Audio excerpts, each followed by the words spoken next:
Bonjour à tous, c'est vraiment une joie pour moi de vous retrouver. Nous sommes donc aujourd'hui, c'est notre 46e jour de notre challenge de la Pâque jusqu'à la Pentecôte. Et aujourd'hui, j'aurais aimé que nous puissions parler de l'huile d'onction. Alors pendant ce challenge, en fait, c'est vrai que j'avais à cœur de revenir un peu sur les fondamentaux, en fait, de notre vie en tant que chrétien. Et puis, bon, nous avons vu vraiment les fondements, bien sûr, Jésus-Christ, la croix de Golgotha, la mort et la résurrection de Jésus-Christ, le sang de Jésus qui a été répandu pour nous, la victoire de la croix. Nous avons également vu le glorieux Saint-Esprit, et quand Jésus nous dit qu'il nous est avantageux qu'il s'en aille pour qu'il puisse nous remplir du glorieux Saint-Esprit, et afin que le glorieux Saint-Esprit puisse agir à l'intérieur de nous et vraiment nous aider dans notre vie chrétienne au quotidien pour vivre une vie chrétienne victorieuse. Donc ça, c'était vraiment les points fondamentaux. Et il y a aussi des choses qui font partie de notre vie chrétienne, comme par exemple la Sainte Seine, on a vu, et comme également l'huile d'onction, qui sont des choses que le Seigneur a mis, en fait, nous a donné dans notre vie chrétienne, qu'on peut être amené à utiliser en tant que chrétien ou au sein de nos églises. Et donc, c'est important en fait de comprendre le concept de l'huile d'onction. Et alors, pour commencer, en fait, c'est Dieu lui-même qui avait donné des consignes à Moïse comment faire, comment fabriquer l'huile qui allait être utilisée pour oindre. Pour oindre qui? Pour oindre les rois, pour oindre les sacrificateurs, pour oindre les malades qui avaient besoin de guérison et pour oindre également les objets de culte. Donc, on lit dans Exode 30, à partir du verset 22, l'Éternel parla à Moïse et dit, « Prends des meilleurs aromates, 500 cycles de myrrhe, de celle qui coule d'elle-même, la moitié, soit 250 cycles, de cinnamome aromatique, 250 cycles, de roseau aromatique, 500 cycles, de casse, selon le cycle du sanctuaire, et un hin d'huile d'olive. Tu feras avec cela une huile pour l'onction sainte, donc une huile qui est utilisée pour oindre. Composition de parfumeur selon l'art du parfumeur. Ce sera l'huile pour l'onction sainte. Le verset 29. Tu sanctifieras ces choses et elles seront très saintes. Tout ce qui les touchera sera sanctifié. Tu oindras Aaron et ses fils et tu les sanctifieras pour qu'ils soient à mon service dans le sacerdoce. Donc il faut comprendre vraiment l'état d'esprit de Dieu quand il a donné toutes ces consignes à Moïse. Le but de l'huile d'onction, c'était quoi? C'était de mettre à part déjà le sacrificateur qui allait officier en fait dans la maison de Dieu, de le sanctifier et de le mettre à part pour le service de Dieu, de mettre également à part au travers de l'onction d'huile le roi qui était désigné pour être le roi de la nation, donc le mettre à part et le consacrer avec l'huile. C'est ce que le prophète Samuel avait fait notamment avec David. Mais c'était également pour les malades, les malades pour lesquels on priait, en fait pour leur guérison. Et en fait, chose qui peut nous paraître étonnante, c'était également pour tous les ustensiles qui étaient utilisés dans la maison de Dieu. Et là, c'était vraiment un cas bien particulier. C'était pour sanctifier tous ces ustensiles parce que tout devait être saint dans la maison de Dieu. Donc, il y a vraiment ce concept de sainteté, ce concept de consécration et ce concept de mise à part.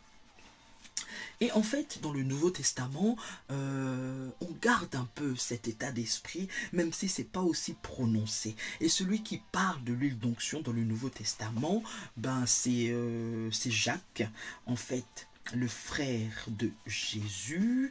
Et c'est dans Jacques Jacques 5, pardon, verset 14. Et donc la parole de Dieu nous dit, quelqu'un parmi vous est-il malade? Qu'il appelle les anciens de l'Église et que les anciens prient pour lui, en loignant d'huile au nom du Seigneur. La prière de la foi sauvera le malade et le Seigneur le relèvera. Et s'il a commis des péchés, il lui sera pardonné. Et donc ça, c'est une consigne que Jacques nous donne concernant l'huile d'onction. Et donc l'onction d'huile est vraiment bien citée. Et il faut comprendre, en fait, comme la parole de Dieu nous dit, que tout ce qui était dans l'Ancien Testament, c'était l'ombre des choses à venir. Et que entre-temps, dans le Nouveau Testament, Jésus est venu. Jésus est mort à la croix de Golgotha pour nous. Il est ressuscité le 3e jour, il a remporté la victoire. Et il nous a pas laissé orphelins. Il nous a envoyé le glorieux Saint-Esprit et justement il nous a oint du glorieux Saint-Esprit et de feu. Et puis il faut aussi comprendre que Jésus nous a donné l'autorité de chasser les démons, de prier pour les malades afin que les malades soient guéris et en fait de prier également pour nous-mêmes. Et donc il faut comprendre maintenant dans le Nouveau Testament que l'huile d'abord est un symbole du glorieux Saint-Esprit. Et en fait, quand on parle de oindre, c'est vraiment dans le Nouveau Testament, et même dans l'Ancien, hein, c'est de oindre du glorieux Saint-Esprit. En fait, le glorieux Saint-Esprit descende dans un homme et remplisse en fait la vie d'un homme, la vie d'un chrétien, de quelqu'un qui a accepté Jésus-Christ comme Seigneur et Sauveur. Et nous savons que quand nous donnons notre vie à Jésus-Christ, le glorieux Saint-Esprit vient maintenant habiter dans notre esprit. Et en fait, l'huile d'onction est un symbole en fait du glorieux Saint-Esprit et un symbole en fait de sa puissance. Et comment dire, je pourrais même aller au-delà du mot symbole. C'est vraiment, comment dire, un support, voilà, un support, parce que en fait, qu'est-ce qui rend cette huile consacrée?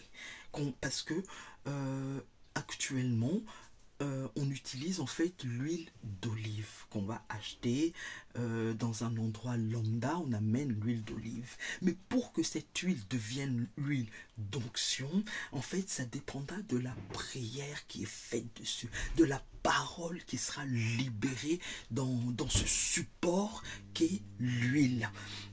Et donc, il faut comprendre que c'est pas n'importe quelle parole. C'est pas la parole de grâce. C'est pas la parole d'un professeur. C'est pas la parole d'un père ou d'une mère. Non, c'est la parole de Dieu qui sera libérée dans cette huile et qui va véhiculer en fait par le glorieux Saint-Esprit la puissance en fait de cette parole. Et là, on peut voir ça dans Ésaïe 10. Donc ça, c'est toujours pour avoir beaucoup plus de renseignements en fait, hein, toujours par rapport à l'huile d'onction. Donc Ésaïe 10 au verset 27 que nous allons lire de suite. Et la parole nous dit, en ce jour, son fardeau sera ôté de dessus ton épaule et son joug de dessus ton cou et la graisse fera éclater le joug. En fait, là, on rentre dans une nouvelle dimension en fait de l'huile d'onction, et l'huile d'onction est utilisée également pour briser, sert à briser le joug de l'ennemi sur nos vies.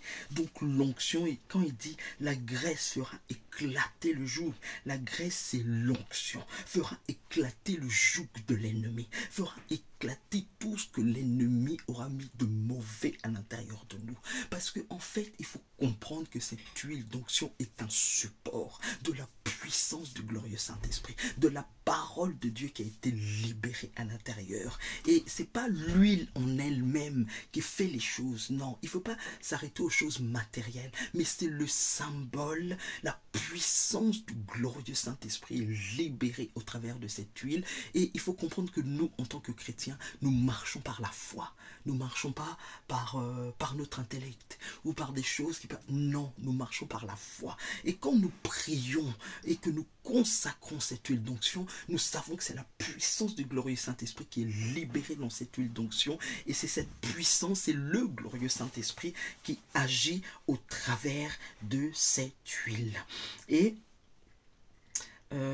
donc, il faut comprendre qu'il y a toujours donc, il y a toujours en fait cette notion donc, de consécration, qu'on se consacre à Dieu au travers de cette huile et que cette huile amène effectivement la guérison, comme nous le dit Jacques, amène également la délivrance, la restauration, comme nous le dit Ésaïe, et vraiment c'est à ça que ça sert. Voilà, donc vous, en général, dans les églises, on peut demander en fait à son pasteur de prier sur l'huile, et l'huile d'onction est également utilisée en fait pour prier pour les malades, et le pasteur peut également oindre en fait sa communauté avec cette huile d'onction. Alors moi personnellement, il m'est arrivé en fait de prier pour l'huile et de libérer des paroles spécifiques, des versets spécifiques de la parole de Dieu que le Seigneur m'avait mis à cœur, et j'avais vraiment cette foi que en fait en priant c'était la parole, la puissance de la parole de Dieu qui était libérée vraiment dans cette huile, la puissance du glorieux Saint-Esprit, et que c'est le glorieux Saint-Esprit qui agit. C'est pas quelque chose de magique, c'est pas quelque chose non. Nous, en tant que chrétiens, nous fonctionnons par la foi et nous savons que la puissance de la parole de Dieu, elle est totale. Donc c'est pas la parole d'un homme ni la parole d'une femme, c'est la parole de Dieu. Et c'est ce qui donne sa puissance en fait à l'huile d'onction. Donc voilà, j'espère que voilà, je vous ai donné un peu plus d'éclaircissement en fait concernant l'huile d'onction, concernant son utilisation, et sinon n'hésitez pas à mettre des commentaires si par exemple il y a peut-être des questions ou s'il y a des choses qui ne sont pas très claires, parce que c'est vrai qu'en général en moins de 15 minutes les sujets sont tellement vastes que voilà, on ne peut pas rentrer forcément dans tous les détails, mais que je donne vraiment une vue d'ensemble, mais qu'après chacun puisse se laisser vraiment conduire par le glorieux Saint-Esprit. C'est notre baromètre de notre cœur, baromètre de notre vie, le glorieux Saint-Esprit. Vraiment que le Seigneur vous bénisse abondamment, et je vous dis à demain. Amen.